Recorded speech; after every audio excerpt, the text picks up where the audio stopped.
پہلی بات یہ ہے کہ گھر میں لڑائی جھگڑا نہیں ہونا چاہیے. ٹھیک ہے, بڑی بات یہ ہے. اگر آپ کا مزاج نہیں ملتا اور لڑائی جھگڑے آئے روز کا معمول ہے تو سیپریشن کا راستہ اس لیے کھولا ہوا ہے. اس میں دو چیزیں ہیں. بیوی جا کے اوروں کے آگے خاوند کی باتیں کرتی ہے تو یہ کام کرنے سے بہتر ہے کہ وہ خلا لے لے, جان چھڑا لے. اس کو پھر بھی کچھ چھوٹ ہے. اس خاوند کے تو بارے میں بڑی سخت وعید ہے کہ اللہ تعالیٰ اس سے ہم کلام نہیں ہوگا جو بیوی کی باتیں جا کے لوگوں کے آگے کرتا ہے اور اسے طلاق نہیں دیتا. یہ دو علیحدہ چیزیں. ایک تو یہ نا میاں بیوی کی رازداری کی باتیں وہ جا کے کسی کے آگے کرنا, تو یعنی بستر کی باتیں وہ تو خیر لعنتی ہے نا, بغیرت آدمی. ٹھیک ہے, وہ تو لعنتی والی بات ہوگی. ایک یہ ہے کہ بیوی راز افشا کرے تو یہ بیوی کا یعنی بنیادی اس کا وصف کے خلاف ہے.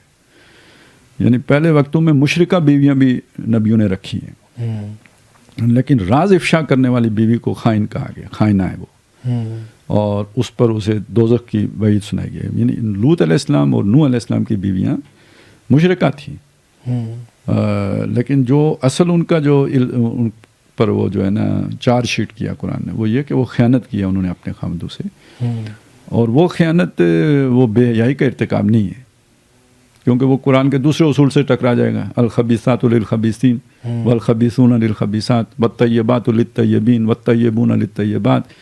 تو وہ یعنی وہ والی بات نہیں ہو سکتی جو اب یہ اسی لیے علماء نے جو یعنی جنہوں نے پوری چیز سامنے رکھ کے بات کیا وہ یہ ہے کہ یہ در حقیقت وہ انہوں نے ان کے راز افشا کیے تھے. وہ لوط علیہ السلام کی بیوی نے وہ لڑکوں کے آنے کی خبر پہنچا دی تھی. اس طرح راز افشا کرنا.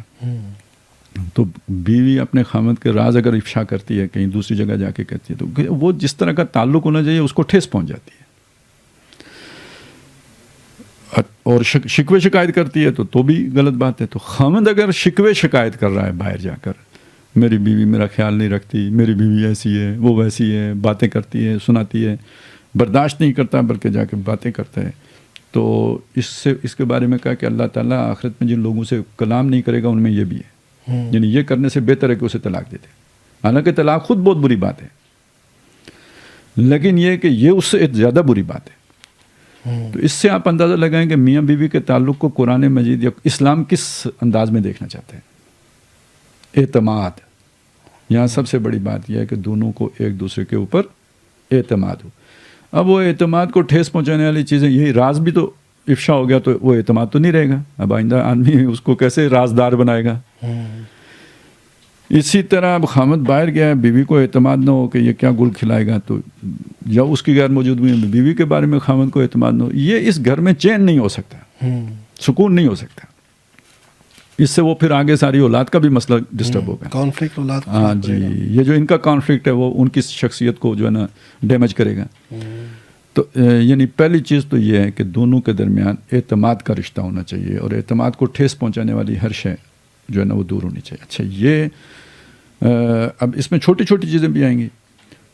ہمارے یعنی اکثر و بیشتر یہ بھی ہوتا ہے نا, اور پھر یہ آج کل کی جو جنریشن ہے ڈرامے دیکھ کر تو وہ آئیڈیلائز کر لیتے ہیں لائف کو, تو اپنے پارٹنر کے بارے میں بھی ایسے ہی پھر خیال آ جاتا ہے کہ وہ بھی کوئی آئیڈیل قسم کی چیز ہوگی, انریلسٹک ایکسپیکٹیشنز ڈیولپ کر لیتے ہیں. بالکل. تو ایک پرفیکشنسٹ جیسے ہوتا ہے. تو یہ ہمیں معلوم ہونا چاہیے کہ اس زمین کے اوپر, اس زندگی میں جسے کہتے ہیں پرفیکٹ بینگ کوئی بھی نہیں ہے. ہر آدمی اس میں اچھائیاں بھی ہیں, خامیاں بھی ہیں, بھلائیاں بھی ہیں, برائیاں بھی ہیں, خوبیاں بھی ہیں, خامیاں بھی ہیں. یہ ہر آدمی کے ساتھ ہے, عورت کے ساتھ بھی ہے, مرد کے ساتھ بھی ہے. اس کی ریئلائزیشن دونوں طرف ہونی چاہیے. یعنی یہ ریئلائزیشن کہ ان دونوں کا ریلیشن کمپلیمنٹری ہے, ایک دوسرے کی تکمیل کرتے ہیں, دونوں کرتے ہیں. لیکن اس کے باوجود بھی کہیں کہیں ایسی خامی بھی ہوگی کہ جو آپ سمجھیں گے کہ نہیں ہونی چاہیے, لیکن ہوگی. تو اب آپ نے بیٹھ کے حساب کتاب کرنا ہے کہ بھائی اس خامی کے ساتھ چلا جا سکتا ہے یا نہیں چلا جا سکتا. اگر آپ سمجھتے ہیں کہ نہیں چلا جا سکتا تو یہ روز کی جو ہے نا چخ چخ پخ پخ, یہ نہیں اسلام کو پسند ہے. اس لیے اس نے سپریشن کا راستہ رکھا ہے کہ جاؤ پھر علیحدہ ہو جاؤ. لیکن اگر آپ کا چلنے کا پروگرام ہے تو پھر یہ جو آپ کو خامی نظر آتی ہے نا, اس کو آج ہی ایک قبر میں دفن کر دو. ٹھیک ہے. اور اس کا ایک طریقہ ہے, بہت آسان طریقہ ہے. آسان طریقہ یہ ہے کہ بھئی یہ اگر اس میں کوئی خامی ہے نا تو ادھر دیکھیں, آپ تلاش کریں, کوئی خوبی بھی ہوگی جو کسی اور میں نہیں ہوگی, وہ آپ کی توقع سے بڑھ کر ہوگی. آپ اپنے پارٹنر سے وہ ڈیمانڈ نہیں کر رہے تھے جو اس میں ہے, تو اگر یہ کمی ہے تو اس کو اس کے ساتھ ذرا ضرب تقسیم دے کے نا تو بیلنس کر لو. کیونکہ اگر فرض کریں کل آپ کو کسی اور میں وہ خوبی, اس کی اس خامی کی جگہ پہ کوئی خوبی نظر آ رہی ہے, لیکن آج آپ کو اس کی خامی نظر نہیں آ رہی ہے جو اس میں ہوگی, وہ تو بعد میں آپ پر ظاہر ہوگی. صحیح بات. تو اس لیے یعنی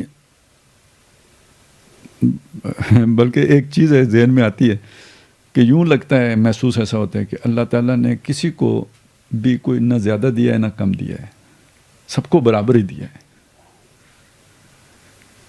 اچھا. اب یہ یوں کہہ لینا کہ بھئی جیسے آٹے کا پیڑا ہوتا ہے یا جو بھی کوئی چیز جو بھی جس سے آپ کو بنایا ہے, ٹھیک ہے نا, اس میں پوٹینسی جو ہے نا ایک ہی تھی. کسی کو ذہانت زیادہ دے دی تو جسم کمزور دے دیا, کسی کو جسم مضبوط دے دیا تو ذہانت میں کمی کر دی, کسی میں ایک اعتبار سے کوئی بیلنس ہے تو دوسری اعتبار سے کوئی امبیلنس ہے. تو اگر کوئی حساب مطلب کوئی پوائنٹس بنائیں, ہم کوئی اسے ٹیبل کرنے کی کوشش کریں تو ساری چیزوں کو, ویلیوز کو ایک طرف ان کو نمبر کر دیں, تو ہو سکتا ہے کہ ہم اگر اس طرح کر کے نا تو جمع تفریق کریں تو ہر آدمی جسے ہم نکمہ بھی سمجھتے ہیں تو وہ سارا کا بیلنس ایک ہی آئے. کسی کے ادھر اگر 0 نمبر ہے تو کسی اور میں جس میں دوسرے کا 0 ہے اس میں اس کے 5 دینے پڑ جائیں گے. تو ہوتا یہی ہے اگر آپ تھوڑا سا وہ کر لیں. ویسے بالعموم اچھے جوڑے وہ ہوتے ہیں کہ جو اللہ تعالیٰ نے مہربانی کی ہو, اور یہ اللہ ہی کر سکتا ہے, اس کو ناپ تول کوئی نہیں کر سکتا. کہ ایک کا اگر مزاج اللہ تعالیٰ نے تھوڑا گرم رکھا ہے تو دوسرے کا ٹھنڈا رکھ دیا ہو, ایک کے مزاج میں تیزی رکھی ہے تو دوسرے میں ٹھہراؤ رکھ دیا ہو, ایک کے مزاج میں جو ہے نا وہ ذرا چلے ایک آدمی ذرا اتنا سمجھدار نہیں ہے تو دوسرے کو سمجھدار بنا دیا ہو, تو یہ دونوں ایک دوسرے کی صحیح والی کی تکمیل کر لیتے ہیں, اور کمی کی تلافی دوسری طرف سے ہوتی رہتی ہے. اکثر و بیشتر جہاں دونوں برابر ہو رہے ہوں وہاں گڑبڑ ہوتی ہے. اگریشن دونوں طرف. ہاں, دونوں جارحانہ مزاج رکھتے ہیں, تو میں بھی رانی تو بھی رانی, کون بھرے گا پانی والے مسئلہ ہو جاتے ہیں. تو اب اچھا, تو جو بات ہم کر رہے تھے کہ اس خامی کو اس کی خوبی کے ساتھ اگر آپ کمپیریزن کر لیں گے تو آپ کو ایک تسلی ہو جائے گی.